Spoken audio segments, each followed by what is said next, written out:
Le 4 juin 2025, Philippe Labro, l'une des figures les plus polyvalentes et marquantes de la culture française, s'est éteinte à Paris à l'âge de 88 ans, laissant derrière lui un héritage immense dans le journalisme, la littérature, le cinéma et la musique. Né le 27 août 1936 à Montauban, petite ville du sud de la France, Philippe Labro a vécu une vie tumultueuse, de son enfance à l'ombre de la Seconde Guerre mondiale à ses années de gloire sur la scène médiatique internationale. Journaliste à l'écriture acérée, auteur de plus de 20 ouvrages littéraires, réalisateur à la filmographie profondément personnelle et parolier pour des stars comme Johnny Hallyday, il a écrit pour des artistes comme Johnny Hallyday, mais derrière l'éclat du succès se cachait de profondes tristesses, des secrets bien gardés et un cœur aspirant à trouver un sens à un monde turbulent. La vie de Philippe Labro est une symphonie de joie, de douleur et de persévérance, une histoire qui a marqué à jamais ceux qui l'aimaient. La plus grande tristesse de la vie de Philippe Labro fut la perte de son ami d'enfance, Maurice Bernard, un jeune juif que sa famille avait caché dans le sous-sol de leur maison de Montauban pendant la Seconde Guerre mondiale. Philippe, alors tout petit, noua une profonde amitié avec Maurice, qu'il considérait comme un frère. Ils jouaient ensemble dans de rares moments d'innocence, partageant le rêve d'un monde sans guerre.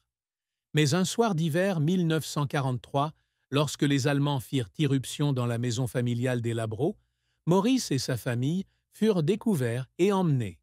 Philippe, alors âgé de 7 ans seulement, se tenait silencieux dans un coin, regardant son ami être emmené, incapable de faire quoi que ce soit. L'image de Maurice se retournant, les yeux remplis de larmes mais ne disant rien, hanta Philippe toute sa vie. Après la guerre, il apprit que Maurice n'avait pas survécu au camp de concentration, et la douleur devint une blessure au cœur qui ne guérirait jamais. Philippe écrivit dans son journal qu'il se sentait coupable d'avoir survécu, d'avoir vécu une vie pleine, alors que Maurice et des millions d'autres avaient été privés de cette chance. Il y avait des nuits où il était assis seul dans son bureau parisien, regardant par la fenêtre et pleurant, se souvenant de son ami disparu et se demandant s'il méritait ce qu'il avait accompli. Cette tristesse devint encore plus profonde à mesure que Philippe grandissait et réalisait que le souvenir de Maurice avait façonné sa vision du monde. Il confia à sa femme, Françoise, que chaque article, chaque livre, chaque film qu'il réalisait était une excuse à Maurice, une tentative de raconter l'histoire de ceux qui n'avaient pas voix au chapitre. Cette tristesse n'était pas seulement une perte personnelle, mais aussi un sentiment d'impuissance face aux injustices du monde, un monde qu'il avait passé sa vie à essayer de comprendre et de changer. Dans ces dernières années, alors qu'il souffrait d'un cancer du cerveau, Philippe parlait souvent de Maurice dans ses rêves, comme si son ami l'attendait encore quelque part, dans un monde où ils pourraient reprendre leur jeu d'enfance inachevé. La carrière de Philippe Labro est riche et mouvementée, ponctuée de succès éclatants et d'échecs cuisants. Issu d'une famille aisée de Montauban, Philippe grandit dans un environnement propice à la créativité et à l'apprentissage. Son père, Jean-François, était un conseiller juridique réputé, et sa mère, Henriette, une femme dont la vie était jalonnée de romans. À 18 ans, Philippe obtient une bourse Zelidja et quitte la France pour étudier à l'université Washington and Lee, en Virginie, aux États-Unis. Cette expérience lui ouvre un nouveau monde. Il découvre la littérature américaine, notamment l'œuvre d'Ernest Hemingway, et se passionne pour le journalisme. De retour en France, il débute sa carrière de journaliste à Europe, en 1957, puis collabore à des journaux comme Marie-France et France Soir. L'un des moments les plus marquants de sa carrière journalistique est sa présence à Dallas le 22 novembre 1963, où il couvre pour France Soir l'assassinat du président John F. Kennedy. Il était le seul journaliste français présent sur place et son article, titré par une citation de Lee Harvey Oswald, connut un immense succès. Il fut également interviewé par la commission Warren après avoir rencontré Jack Ruby quelques jours avant que ce dernier ne tire sur Oswald, un événement qu'il décrivit comme un tournant dans sa carrière. Outre le journalisme, Philippe connut également le succès en littérature et au cinéma.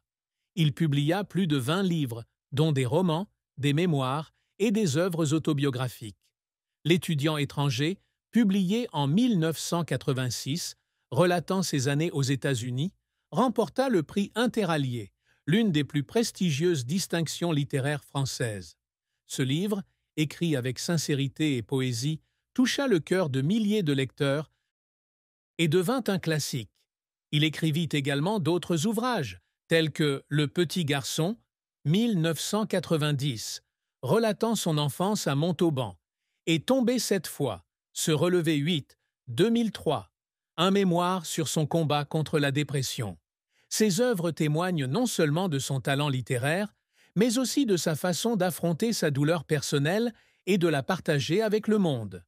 Au cinéma, Philippe a réalisé 7 films, dont beaucoup étaient fortement influencés par le style policier américain.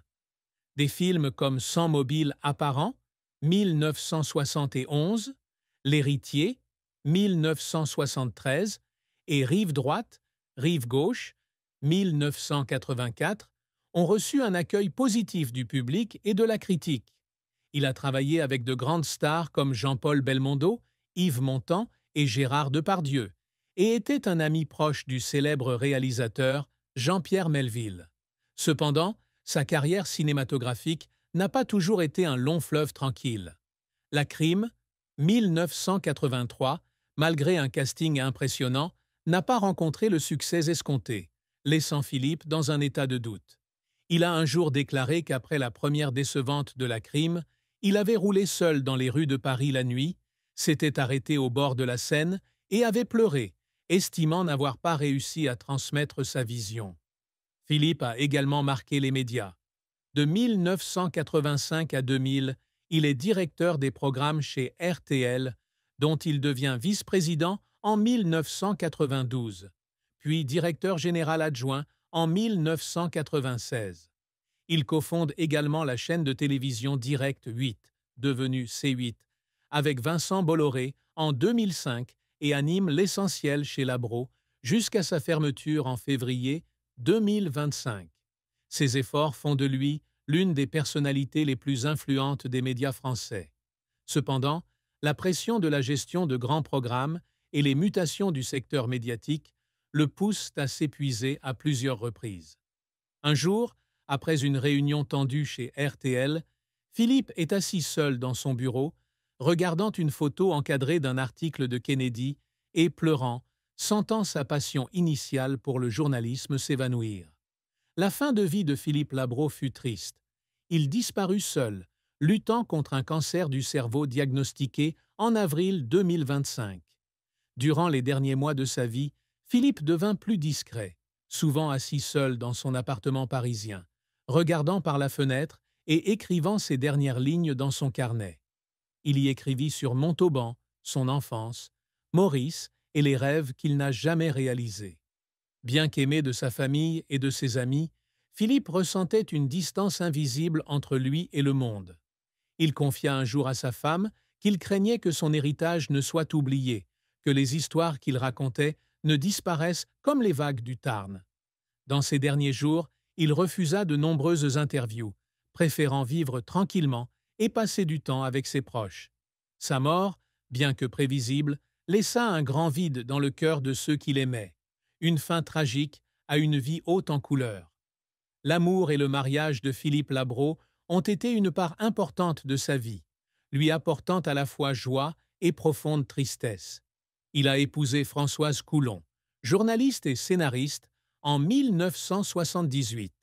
Françoise, avec son intelligence et sa sensibilité, est devenue la compagne indispensable de Philippe. Ils ont eu 2 enfants, Clarisse et Jean, et Philippe a également adopté la fille de Françoise, Alexandra.